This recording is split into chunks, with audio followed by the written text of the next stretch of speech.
So I'm starting a hike around Picos De Europa in northern Spain. 4 days, around 80 kilometers total, staying in the refugios overnight. Let's see how it goes.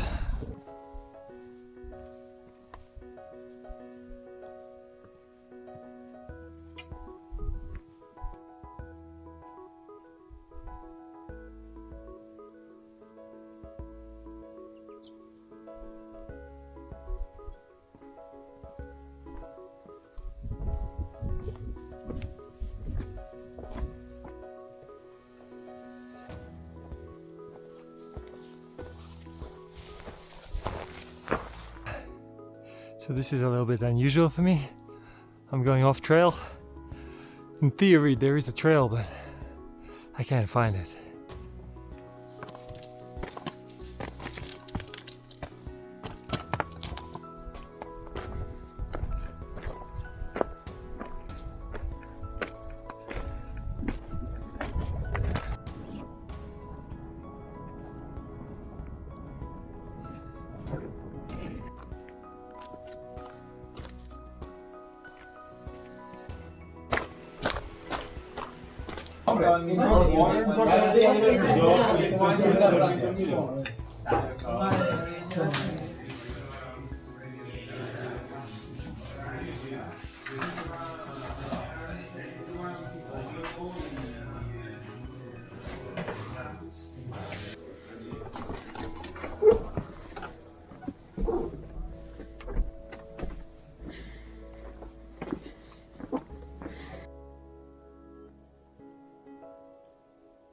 Starting day 2.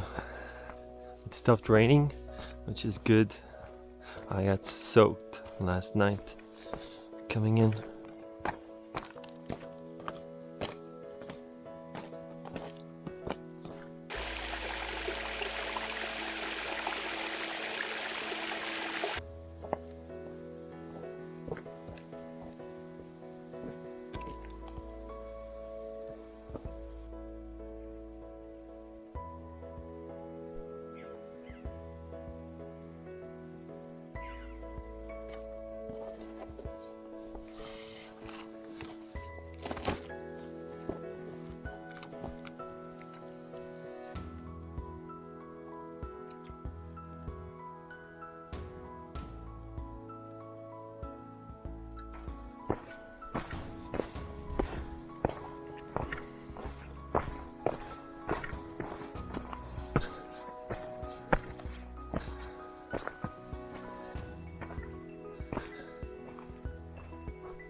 Finally stopped raining. It was raining for like 2 hours straight.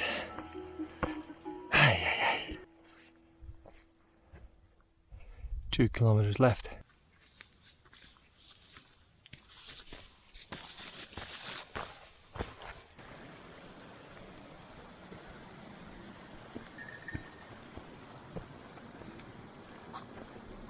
Cuando vuelvas a casa tendrás ganas de hacer otras, como las carreras también. 3rd day. Finally there's no rain. Perfect blue skies. No fog. It's gonna be a long day though.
Back up to 2,000 meters in the fog. Very hard to see the trail.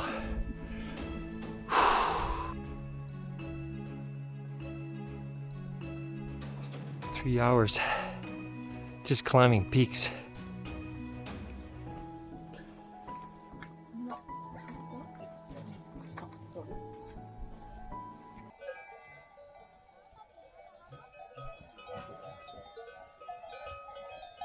Starting day 4. Again, it's clear in the morning, so at least the first half of the day should be fine. A lot of altitude today, around 2,000 meters.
Have to climb up there.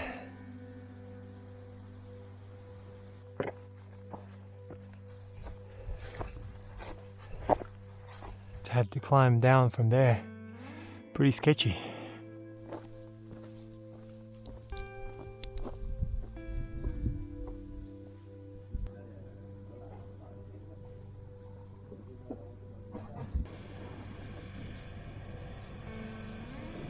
Okay. Last day was crazy, so I stopped filming in the end. I was so tired. Now I'm starting day 5, finishing up today.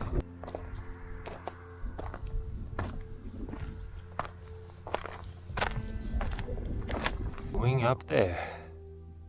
This is gonna be interesting.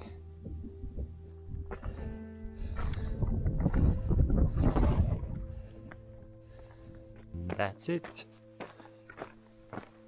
5 days, 4 nights in the mountains. Around 85 kilometers. 3 days of rain. A little bit of a climbing. Lack of water. Interesting. Hey guys, so I just came back from Picos De Europa, and I thought I'll put a short Q&A together for those who are planning the trip there. Basically what some of the highlights, practical prep, where to stay, what maps to use, etc. So let's start with the route planning.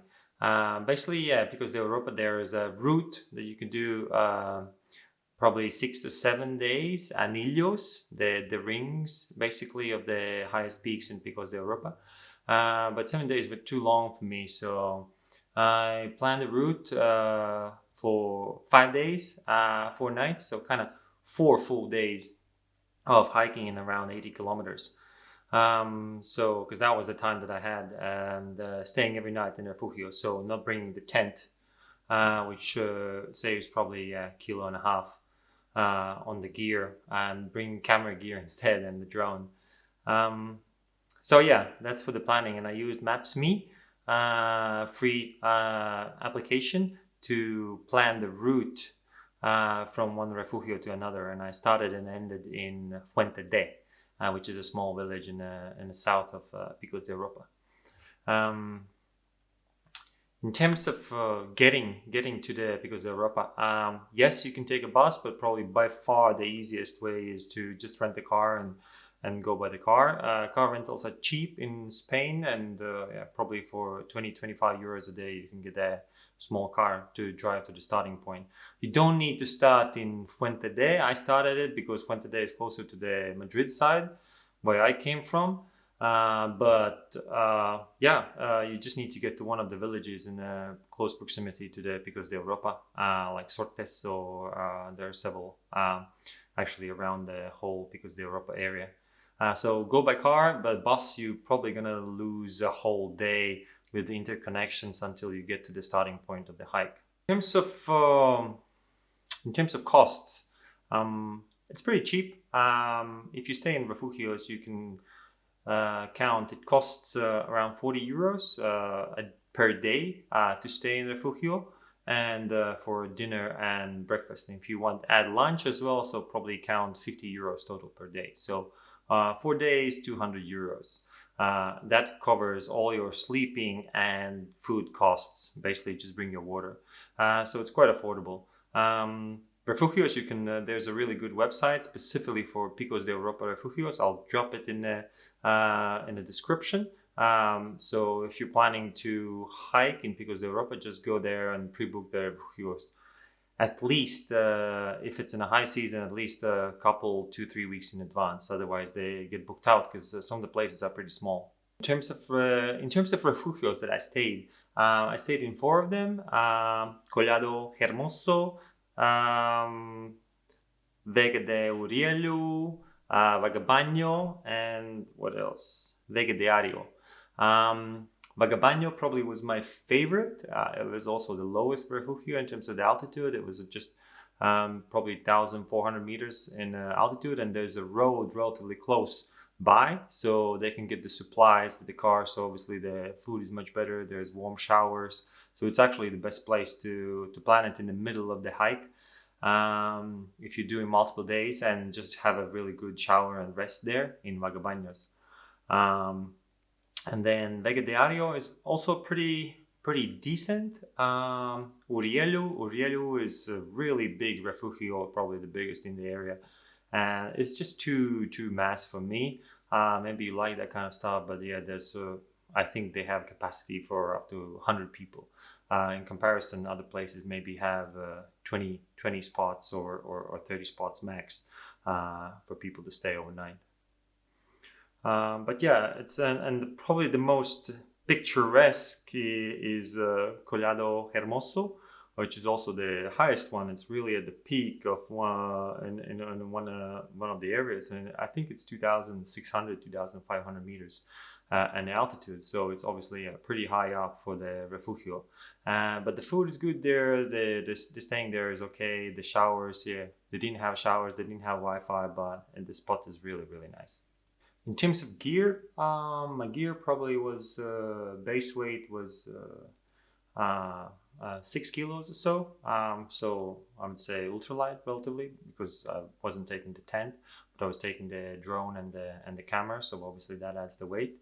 But some of the gear that you definitely don't want to miss is, like, don't forget the earplugs. You will need them if you're staying in refugios, because it's just statistics. Basically, if there's 20 people in a room, 1 or 2 of them are gonna snore during night, and hopefully it's not you. But yeah, earplugs. A poncho was really useful. I just brought a lightweight cheap poncho from Amazon. Probably cost me 20 euros, because when it rains, it rains. I mean, you get proper downpours, and when you're high up in altitude, yeah, I mean, just a rain jacket alone probably is not going to save you, because your pants are going to get wet, your backpack is going to get wet. So I'd recommend probably bring poncho as well. Water, you do have to plan water stops and where you're going to fill up, because yeah, there's not especially at the end of the season, if there hasn't been a lot of rain in recent days, there's not a lot of natural kind of resource for water. So plan ahead. In terms of hiking, probably the day 4, when I was doing a very challenging hike, and the route, it was over, I think it was 2,300 altitude gain in a single day and 1,000 meters drop. So really, really long day, 12 hours. And it didn't help that in the afternoon, I ran out of water because there's no refilling options and there was no villages nearby. Even just for the afternoon, I had 2 full liters of water. It wasn't enough, just because it's such a long day and a dry area. So I really struggled the last 3 or 4 hours on the hike. I was literally without the water, and I had to conserve my energy a lot just to finish it. So probably one of the hardest days of hiking that I've had in the recent years. So plan water ahead, really important. In terms of navigation, yeah, as I said, I use Maps.me. You can use Wikiloc as well. There's most of the routes are available in Wikiloc.